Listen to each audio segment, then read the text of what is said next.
ये पाठ है 16 वन के मार्ग में। सवैया ये छंद। छंद क्या होते हैं? छंद का मतलब होता है किसी रचना को मात्रा आदि में बांध देना। किस लाइन में कितनी मात्रा होगी, कितने वर्ण होंगे, कहाँ कोमा आएगी, तो जो नियमों में बांधते ना वो छंद होते हैं। जैसे दोहा है, दोहा तो दोहा 2 लाइनों में आता है ना। कोई भी दोहा देखो 2 लाइनों में आता है, उसमें 24 मात्रा होती है।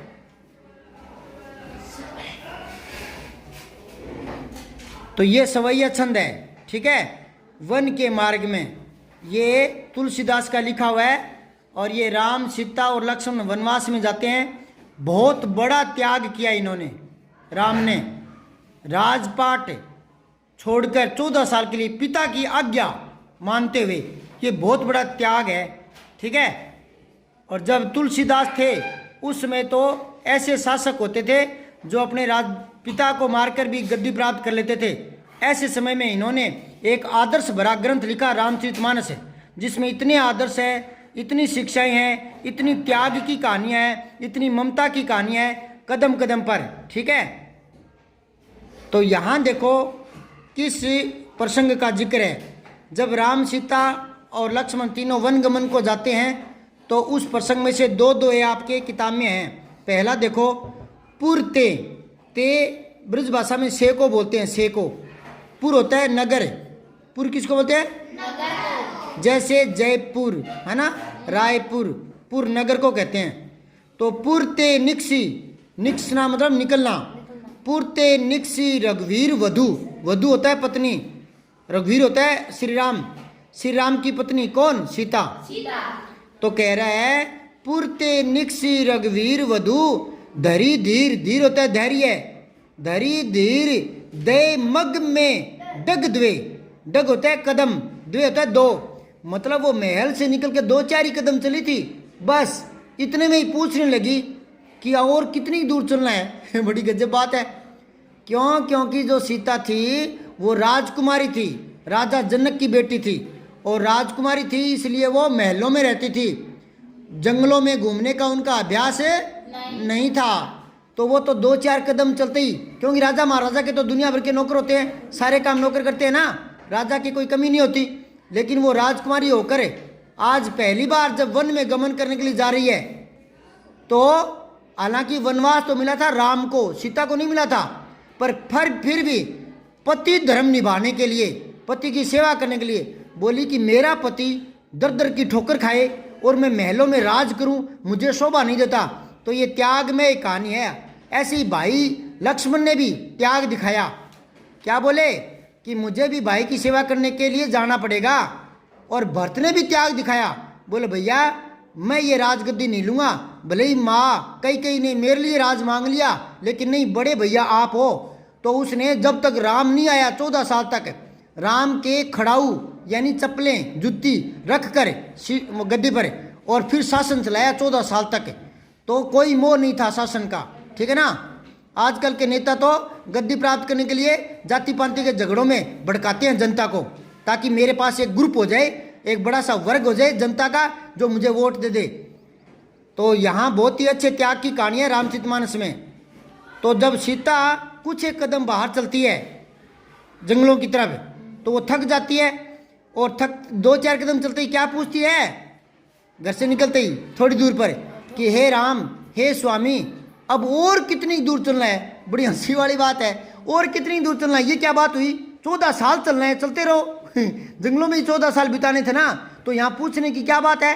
तो इस बात से पता चलता है कि उनकी जो बात है उनमें भोलापन है, सीता की बातों में भोलापन, कि और कितनी दूर चलना है। दोबारा देखो इस लाइन को, पुरते निक्सी रघुवीर वधु धरी धीर दे मग में डग द्वे, कि धैर्य धारण करते हुए 2-4 कदम तो चली वो, फिर वो पूछने लगी जल को भरी भाल कनी जल की, कनी मतलब बूंदे जल की, यानी माथे पर, भाल होता है माथा, माथे पर 2-4 एक बूंदे पानी की जल की, मतलब पसीना आ गया थोड़ी दूर चलते ही। बताओ सीता को पसीना क्यों आ गया थोड़ी सी दूर चलते ही? क्योंकि वो राजकुमारी थी, कभी पैदल चली नहीं थी। राजकुमारी थी, कभी पैदल नहीं चली थी। हाँ, कभी पैदल चली नहीं थी, थक गई वो। पुट सूखी गए अदरादर, मतलब ओट, अदर ओट को बोलते हैं। और ओट दोनों के दोनों सूख गए हैं, ओटों पर पपड़ी आ गई है, प्यास लग गई है। फिर ही बूझती और फिर वो पूछने लगती है राम से, चलनो अब केतिक, कि अब और कितनी दूर चलना है। कोई हमें कोई सामान थोड़ा लाना है जो पूछेंगे कितनी दूर रह गया। हम उनको तो 14 साल बिताने थे ना, और वो इतनी सी दूरी में पूछने लगी कि कितनी दूर चलना है। चलनो अब केतिक, केतिक मतलब कितनी दूर चलना है। पर्णकुटी करियो कित हुए, कि आप पर्णकुटी, पर्ण होता है पत्ते, कुटी होता है कुटिया, कि पत्तों की कुटिया कितनी दूर जाकर बनाओगे। आप यहाँ कुटिया बना लीजिए, थोड़ी देर रुकते हैं, आराम करते हैं। समझ में आई बात है। तिये की लखी आतुरता, तिये होता है पत्नी स्त्री, की लखी लखना होता है देखना, तिये की लखी आतुरता, आतुरता होता है बेचैनी। पिए की, पिए यानी पति यानी श्री राम की अंखियां अति चारू चली जल चुए, मतलब आंखों में जल चोरने लगा, मतलब आंसू आने लगे। दोबारा देखो पूरे का, पुरते निक्सी रघुवीर वधु धरी धीर दय मग में डग द्वे, जल को भरी बाल कनी जल की पुट सूखी गए मधुराधर। फिरी पूछती है चलनो अब कहती के, पर्ण कुटी करियो कित हवे, पिए की लखी आतुरता, पिए की आंखियां अति चारू सुंदर चली जल से, सुंदर सुंदर आंखों में आंसू आ गए हैं। इस पूरे पद में दोबारा से सुनो। इस पद में तुलसीदास राम, सीता और लक्ष्मण के वन गमन की बातें बता रहे हैं। जब वन गमन के लिए थोड़ी दूर निकले नगर से, इतने में ही सीता थक गई है और उसके माथे पर पसीने की बूंदें आ गई है, और वो होठ भी उनके सूख गए हैं। और वो राम से पूछती है कि हे मालिक, हे स्वामी, अब और कितनी दूर चलना है। और वह पूछती है कि अब पत्तों की कुटिया कहाँ जाकर बनाओगे, विश्राम कहाँ करेंगे। इस प्रकार की आराम करने की आतुरता देख करके राम के भी आंखों में आंसू आने लगे हैं। ये इसकी व्याख्या हो गई, सरलार्थ हो गया। वैसे व्याख्या को संदर्भ, प्रसंग, व्याख्या और विशेष 4 भागों में करते हैं, लेकिन आपकी छोटी क्लास है तो आप तो सीधा सरलार्थ लिख दोगे तो भी काम चल जाएगा। संदर्भ में बताना होता है कि ये कौन से पाठ से आया है। तो बताओ, संदर्भ लिखेंगे तो क्या लिखेंगे, यह पद या यह सवैया हमारी पाठ्य पुस्तक के वन के मार्ग में पाठ से लिया गया है, जिसके रचनाकार तुलसीदास हैं। यूं लिखना है। और फिर में लिखोगे, इस पद में राम के वन गमन के समय की कुछ बातों का चित्रण किया गया है, लिखा गया है, जिसमें सीता थक जाती है और थकान के कारण कुटी बनाने की बात कहती है। फिर आप व्याख्या करोगे, उसके बाद में विशेष लिखोगे। तो विशेष में एक तो लिखना कि सीता की थकान का यहाँ वर्णन किया गया है, राम के वन गमन का वर्णन किया गया है। और लिखोगे सीता की बातों में भोलापन झलकता है। और आप लिखोगे कि भाषा अवधि है, ठीक है, सवैया छंद में लिखा हुआ है, शैली भावपूर्ण है। ये विशेष में लिखोगे। समझ में आई कि नहीं आई। अब दूसरा पद देखो, जल को गए लखनऊ है लरिका परिखो, पिए छाए घरीक हवे ठाड़े, ठाड़े होता है खड़े रहना या आराम करना, रुकना, ठीक है। घड़ी एक मतलब घड़ी एक, यानी कुछ पल के लिए। लरिका लड़के को बोलते हैं, ठीक है। जल को गए मतलब मार्ग में ही लक्ष्मण जो है वो बीच में ही जल लेने जाते हैं, प्यास लगने के कारण जल लेने जाते हैं, और सीता और राम वहीं रुक जाते हैं। तो सीता कहती है कि लक्ष्मण तो जल लाने गए हैं, तब तक आप घड़ी भर यहाँ खड़े रहिए, थोड़ा आराम कर लीजिए, चलते हुए काफ़ी समय हो गया है।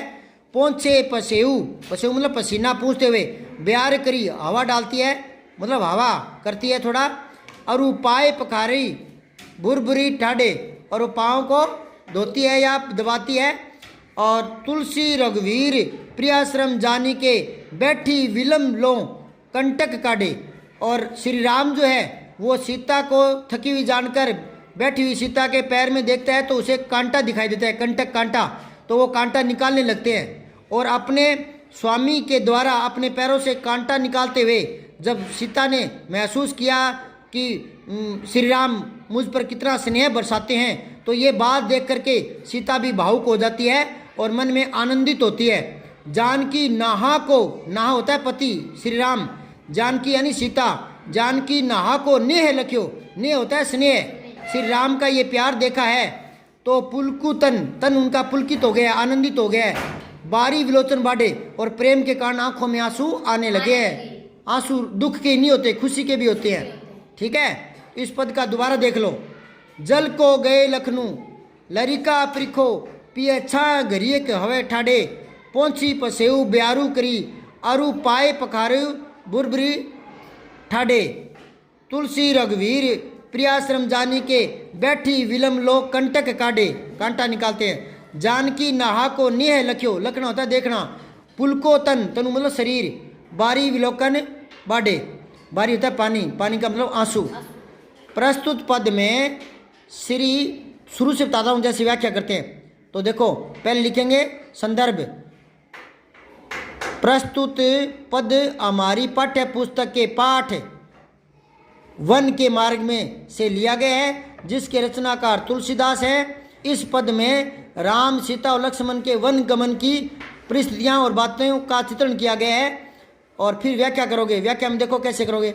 जब सीता और राम वन गमन जाते हैं तो बीच रास्ते में जब प्यास लगती है तो लक्ष्मण पानी की तलाश में निकलते हैं और सीता और राम दोनों खड़े हो जाते हैं। सीता कहती है कि हे स्वामी आप थक गए हैं, कुछ देर विश्राम कर लीजिए, और वो पसीना पोंछती है और अपनी पल्लू से हवा करती है, पसीना सुखाती है और उसके पाँव धोती है या दबाती है। और इसी दौरान जब श्री राम बैठे हैं और सीता के कदमों की तरफ देखते हैं तो सीता के पैरों में कांटे चुभे होते हैं, तो राम उनके कांटे निकालने लगते हैं। तो यह देख करके जानकी यानी सीता को बहुत प्रेम होता है अपने पति के, अपने प्रति प्रेम को देख करके वह पुलकित हो जाती है और उसकी आंखों में खुशी के आंसू आने लगते हैं। अब विशेष में वही बात लिखेंगे कि सीता और राम के वन गमन का चित्रण है, पति पत्नी का निश्चल प्रेम यहाँ दिखाया गया है, और भाषा अवधि है और शैली भावपूर्ण है और सवैया छंद का प्रयोग किया गया है। ठीक है, सब्सक्राइब करके बेल आइकन जरूर दबाएं।